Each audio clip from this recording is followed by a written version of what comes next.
capek, bosan.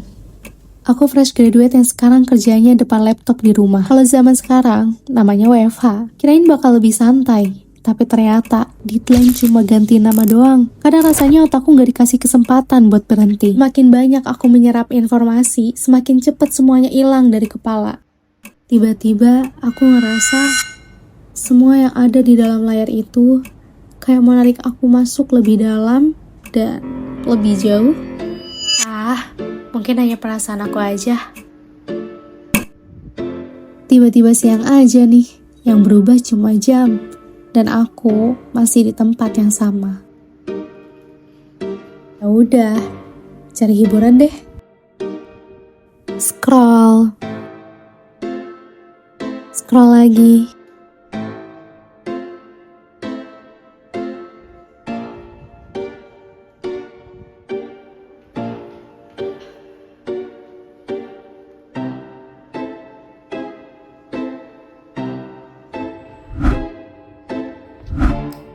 Coba deh buka buku. Sampai akhirnya aku sadar, ternyata aku bukan butuh hiburan scroll ataupun nonton.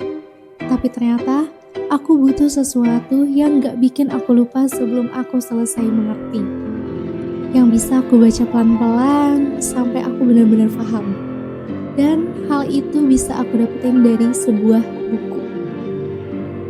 Buku itu bikin aku keingat waktu zaman aku skripsian. Sering banget aku dulu ke perpustakaan, tempat yang sangat tenang dan gak bikin buru-buru.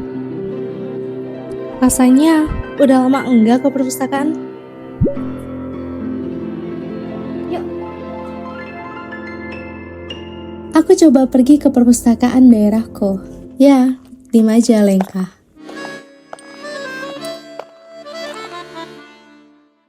Suasananya sama, tenang, tapi perpustakaan ini terlihat berubah. Ruang bacanya lebih nyaman, ada komputer, sarana layanan digital. Tempat ini ikut bertransformasi, ikutin perkembangan zaman. Gak cuma buat nyimpen buku, tapi jadi tempat orang belajar dengan cara yang lebih terbuka. Selama di sini aku ngeliat banyak hal yang bikin otak aku itu refresh. Aku lihat berbagai generasi di sini.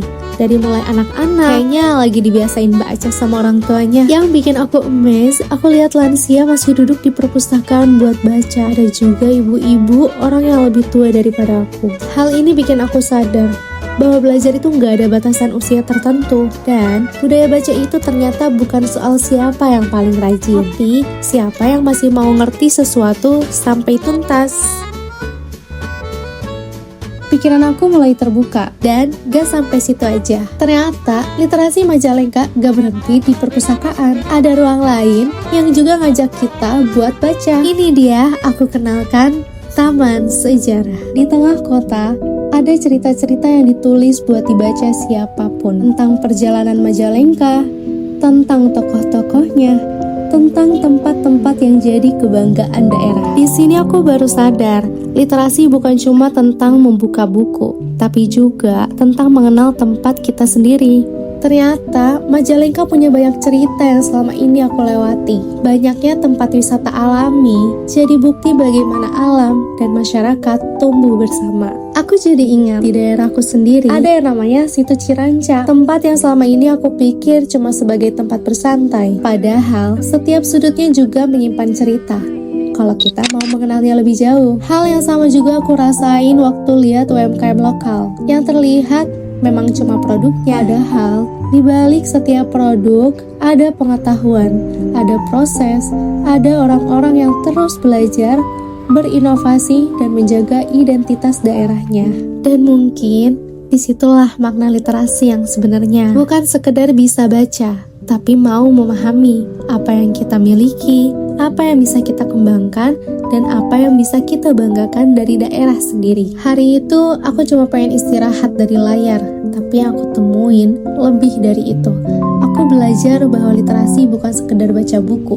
Literasi juga tentang membaca tempat kita tinggal, mengenal sejarahnya, menjaga budayanya, dan melihat potensinya.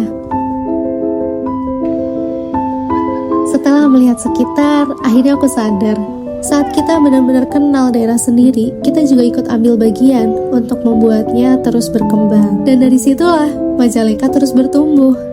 Yuk, hidupin lagi budaya literasi. Karena perpustakaan akan terus berkembang kalau kita ikut menghidupkannya. Dan aku kembali lagi ke layar ini. Dengan pikiranku yang sudah punya ruang untuk bernafas, layar ini masih sama. Yang berubah, caraku menghadapinya.